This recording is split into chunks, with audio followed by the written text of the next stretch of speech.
ఈరోజు కుటుంబం అన్నీ కూడా కండిషన్స్, డీల్. నేను ఒక డీల్ కుదిరించాను, నువ్వు ఇది చేస్తే నేను అది చేస్తా.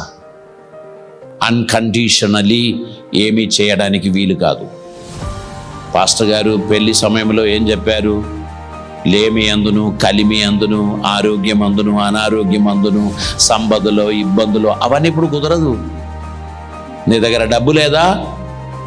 Good bye. మీకు ఆరోగ్యం లేదా? Good bye.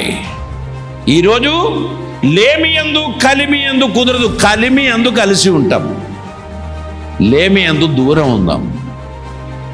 అనారోగ్యం ఉంటే నువ్వు బాగా అయ్యేదాకా పోయిరా, లేదా నేను పోతా. నువ్వు మంచిగా అయినప్పుడు ఫోన్ చేయి, నేను వచ్చేస్తా. సరే, కోవిడ్ వచ్చినప్పుడు కొంచెం దూరం ఉండాలి. కోవిడ్ పాజిటివ్ అయిందంటే కాస్త దూరంలో ఉండడం మంచిదే, కానీ మనసు దూరం ఉండకూడదు. శరీరం కాస్త ఒక వారం కొరకో 10 రోజుల కొరకో దూరం ఉన్న మనస్సు దగ్గరగా ఉండాలి. ఆదరించే హృదయం కలిగి ఉండాలి, ప్రేమించే హృదయం కలిగి ఉండాలి. నా హక్కు కోసం పోరాడేవారు ఈరోజు ఎక్కువైపోయారు. ఈరోజు మనుషులు స్వార్థపూరితమైన జీవితంలో ఉన్నారు. మనకేమున్నది? మనమేమి సాధించగలం? ఈ రిలేషన్షిప్ ద్వారా మనకేమి లాభం? ఈ ఫెలోషిప్ ద్వారా మనకేమొస్తుంది?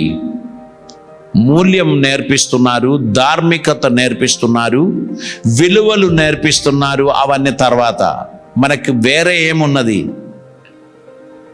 మనకు మానిటరీ బెనిఫిట్స్ ఏమైనా ఉందా? అదే ఫెలోషిప్. ఈరోజు సహవాసాలు డబ్బుల మీద కట్టుచున్నది, సంబంధాలు డబ్బు మీద కట్టుచున్నది. ఒకప్పుడు విలువల మీద కట్టుకునేది, ధార్మికత మీద కట్టుకునేది, ప్రేమించడానికి, క్షమించడానికి, సహించడానికి మనుషులకు మనస్సు ఉండేది. ఇప్పుడు అవి అరుదై ఉన్నది. వివాహం అనేది ఒక కాంట్రాక్ట్గా మారింది. మొన్న ఎవరో వీడియో చెప్తున్నారు, బిడ్డను కనడానికి పెళ్లి చేసుకోవాలని అవసరమా అని అడుగుతున్నారు. ఏమో,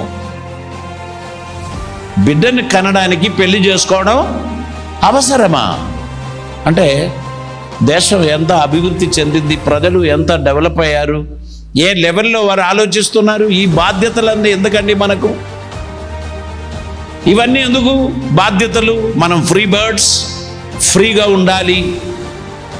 మన జీవితం మనకు. ఎవరితోనైనా మనం ఉండొచ్చు, కానీ ఒకరికి అంకితం చేయడం ఏంటి, ఒకరి బానిసునిగా ఉండడం ఏంటి అనేటువంటి డిసిషన్స్ వచ్చేస్తుంది. వెరీ డేంజరస్ సిచ్యువేషన్లోకి ప్రపంచం పరిగెడుతున్నది. దేవునికి స్తోత్రం. మనం జీవితమును సరిచూసుకోవలసిన సమయమైంది, విలువలను సరిచూసుకోవలసిన సమయమైంది. దేవుడు అనుగ్రహించినటువంటి ఒక చక్కని కమ్యూనిటీ అనేటువంటి దర్శనాన్ని కలిగి మనం జీవించాల్సినటువంటి అవసరత ఉంది. ఈరోజు చూడండి, ఎక్కడ చూసినా హత్యలు, ఎక్కడ చూసినా ఆత్మహత్యలు, ఎక్కడ చూసినా విడిపోవడం, ఎక్కడ చూసినా గొడవలు, ఘోరమైన మాటల చేత మాటలు తూటల్లాగా వస్తున్నాయి. అటువంటి పరిస్థితిలో మనుషులు విలువలను మర్చిపోతున్నారు. కారణం ఏంటి తెలుసా? దైవ భయం తక్కువైపోయింది, దేవుని వాక్యం తక్కువైపోయింది, వాక్యం అరుదైంది, వాక్యమును పాటించే వారి సంఖ్య తగ్గిపోయింది. గనక అన్ని కాంట్రాక్ట్, కండిషన్స్, డీడ్ వాటి మీదనే నడుస్తుంది.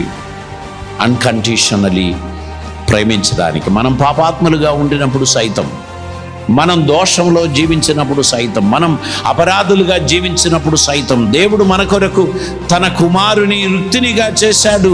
మన నిమిత్తమై ఆయన తన్ను తానుగా సమర్పించాడు. శిలువ మరణం వరకు ఆయన తన విధేయతను కనబరిచాడు. ఈ గొప్ప ప్రభుని ప్రేమ మనం చాలాసార్లు మర్చిపోతున్నాం. రేపటి కుటుంబం ఎలా ఉంటుందో మనం ఊహించాలి.